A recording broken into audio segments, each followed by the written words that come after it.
Hi, this is Kiri from Kiri Made, and I'm doing a series of videos to introduce weaving to non-weavers.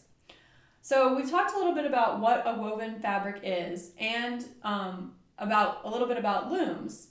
So today we're actually going to do the first step that is putting the warp onto the loom. So some looms, like rigid heddle looms, you can actually warp directly onto the loom, so it's a little bit simpler. But for most looms, you have to wind the warp before you can put it on the loom.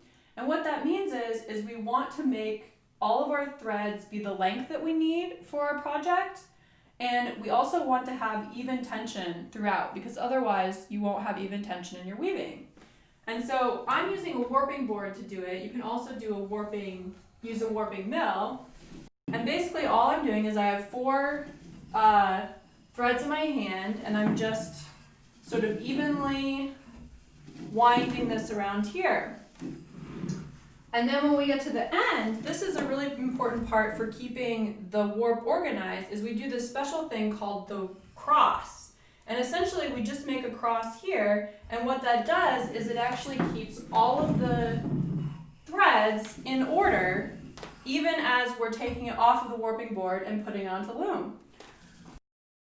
So that's essentially all there is to winding the warp. I will just keep going until I have the number of threads that I need, and then I'm ready for the next step, which is putting it onto the loom. So this is what it looks like after I've done all 268 threads, and I've tied off my cross here.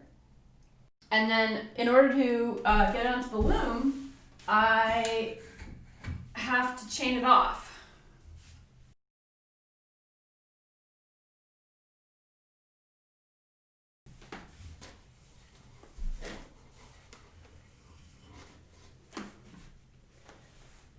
And now my warp's ready to put in the loom. If you'd like to learn a little bit more, you can go to my blog, kirimade.com.